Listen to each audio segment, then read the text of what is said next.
नमस्कार। जीके संसार के यूट्यूब चैनल में आप सभी का स्वागत है। आज है 30 मई 2024 और 30 मई 2024 से जितने महत्वपूर्ण करंट अफेयर आपके एग्ज़ाम के दृष्टिकोण से महत्वपूर्ण है, उन सभी का आज हम लोग डिस्कशन करने वाले हैं।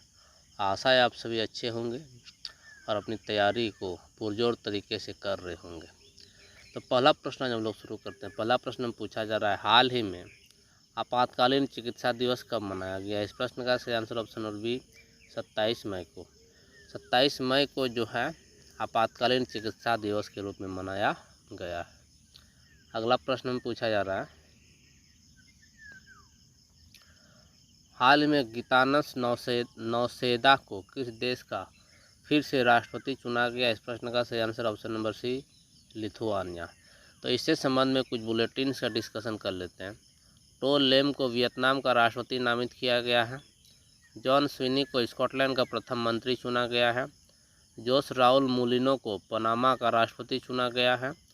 आंद्रेज प्लेंकोविक को क्रोएशिया का फिर से प्रधानमंत्री नियुक्त किया गया है।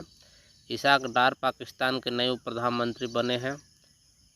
प्रयोवो सुबियांतो को इंडोनेशिया का राष्ट्रपति नियुक्त किया गया। तो इन पॉइंट्स को भी आप जो है ज़रा ध्यान रखेंगे। अगला प्रश्न में पूछा जा रहा है, हाल में किसने UEFA वीमेंस चैंपियनशिप लीग का खिताब जीता? इस प्रश्न का सही answer option number B Barcelona. Next, इसमें आपका पूछा जा रहा है, हाल में साइबर सिक्योरिटी कॉन्क्लेव का आयोजन कहाँ किया गया? इस प्रश्न का सही आंसर ऑप्शन नंबर बी नई दिल्ली में। साइबर सिक्योरिटी कॉन्क्लेव का आयोजन आपका नई दिल्ली में किया गया है। नेक्स्ट, हाल में वाली बेट्टे नेस का निधन हुआ है, वह कौन थी?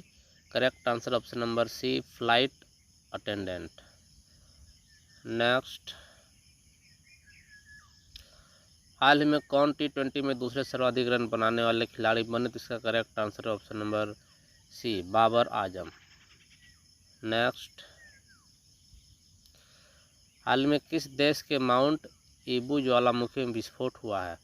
इस प्रश्न का सही आंसर है ऑप्शन नंबर ए इंडोनेशिया। इंडोनेशिया के माउंट ईबू ज्वालामुखी में विस्फोट हुआ है। तो इसका ज़रा ध्यान रखेंगे, बहुत ही महत्वपूर्ण ऐसे प्रश्न होते हैं जो एग्ज़ाम में बार बार या कई बार पूछ लिए जाते हैं। अगला प्रश्न है, हाल ही में किस राज्य में सबसे अधिक जंगल में आग की घटनाएं दर्ज की गई? इस प्रश्न का सही आंसर है ऑप्शन नंबर सी हिमाचल प्रदेश ऐसा राज्य है जहां सबसे अधिक जंगल की घटनाएं दर्ज की गई हैं, क्योंकि अभी जैसे आप सभी जानते हैं समर सीजन चल रहा है और दावानल की घटनाएं जो है अत्यंत ही नॉर्मल अभी के सीजन में होती हैं। तो इससे संबंध में कुछ महत्वपूर्ण बुलेटिन से इसको आप ज़रा नोट कर लेंगे। 12वें वार्षिक ट्रेवल रिव्यू अवार्ड 2024 में हिमाचल प्रदेश शीर्ष पर रहा है। हिमाचल प्रदेश के मुख्यमंत्री ने सरकार गांव के द्वार पहल का अनावरण किया है। विंटर कार्निवाल शिमला में हुआ है। हिमाचल प्रदेश सरकार ने विद्यालय विकास में सामूहिक योगदान को बढ़ावा देने के लिए अपना विद्यालय कार्यक्रम शुरू किया है। हिमाचल प्रदेश की हट्टी समुदाय को अनुसूचित जनजाति का दर्जा मिला है। ये सभी पॉइंट्स आपके एग्जाम के दृष्टिकोण से महत्वपूर्ण है, इनको आप ज़रा लिख लेंगे। अगला प्रश्न में पूछा जा रहा है, हाल में गूगल ने किस कंपनी में $350 मिलियन का निवेश किया है? इस प्रश्न का सही आंसर ऑप्शन और बी फ्लिपकार्ट। अगला प्रश्न है, इसमें पूछा जा रहा है, हाल में दीपा कर्माकर ने एशियाई चैंपियनशिप में कौन सा पदक जीता है? इस प्रश्न का सही आंसर ऑप्शन नंबर ए स्वर्ण पदक। जो दीपा कर्मकार है उन्होंने एशियाई चैंपियनशिप में स्वर्ण पदक जीता है। तो ये प्रश्न अत्यंत ही महत्वपूर्ण हो सकते हैं, इसको आप ज़रा ध्यान रखेंगे। अगला प्रश्न में पूछा जा रहा है, हाल में कौन क्रिकेट ऑस्ट्रेलिया मल्टीकल्चर इनिशिएटिव में शामिल हुए हैं? इस प्रश्न का सही answer option number A Ravi Shastri. Ravi Shastri जो है क्रिकेट ऑस्ट्रेलिया मल्टीकल्चरल इनिशिएटिव में शामिल हुए हैं। अगला प्रश्न है, हाल में भारतीय फार्मा दिग्गज सन फार्मा ने किस देश में एक नए संयंत्र का उद्घाटन किया है?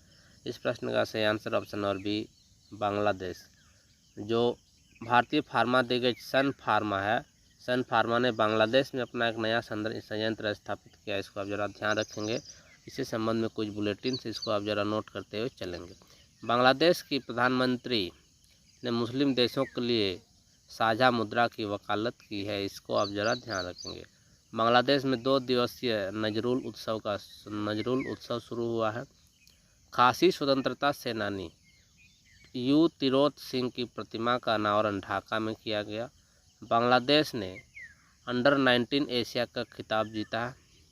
भारत और बांग्लादेश की नौसेना ने बोंगो सागर 23 का आयोजन किया है। ये सभी पॉइंट्स आपके एग्जाम के दृष्टिकोण से महत्वपूर्ण हो सकते हैं।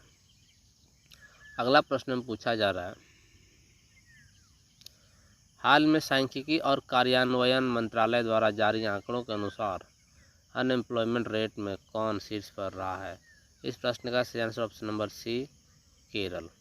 जो केरल है वह अनएम्प्लॉयमेंट रेट में शीर्ष पर रहा है, इस बात को जरा आप ध्यान रखेंगे। आंकड़ा कौन सा संस्थान ने जारी किया? एक सांख्यिकी और कार्यान्वयन मंत्रालय, जो ये मंत्रालय है इसने यह आंकड़ा जारी किया है। तो इससे संबंध में कुछ बुलेटिन्स हैं। केरल सरकार ने एक नई ई गवर्नेंस पहल के स्मार्ट को लॉन्च किया है। भारत की सबसे तेज सिर इलेक्ट्रिक नाव याराकुंडा केरल में लॉन्च की गई है। केंद्रीय मंत्री नितिन गडकरी ने केरल में लग्जरी जहाज क्लासिक इंपीरियल का उद्घाटन किया है। केरल में पारूमला पेरुन्नल उत्सव मनाया गया। केरल धार्मिक पर्यटन को बढ़ावा देने के लिए बहुभाषी माइक्रोसॉफ्ट लॉन्च करेगा। ये सभी पॉइंट्स आप जो है केरल के संबंध में ध्यान रखेंगे। अगला प्रश्न पूछा जा रहा है, हाल में किसने कांस फिल्म फेस्टिवल में अपनी film all we imagine as light के लिए ग्रांड प्रिक्स पुरस्कार जीता है? इस प्रश्न का सही आंसर ऑप्शन नंबर सी, पायल कपाड़िया। अगला प्रश्न पूछा जा रहा है, हाल में जारी WSJ की रिपोर्ट के अनुसार 2023 में सबसे अधिक वेतन पाने वाले CEO कौन बने? इस प्रश्न का सही आंसर है ऑप्शन नंबर बी, हाक ई 10। तो ये रहे मित्रों आज की करंट अफेयर। कैसा लगा आपको सेशन? कमेंट सेक्शन में कमेंट अवश्य करें। और यदि आपके लिए ये सेशन जो है हेल्पफुल रहा है तो वीडियो को लाइक शेयर और सब्सक्राइब अवश्य करें और बेल आइकन को प्रेस कर लें, ताकि जैसे मैं वीडियो अपलोड करूँ आपको नोटिफिकेशन मिल सके। धन्यवाद।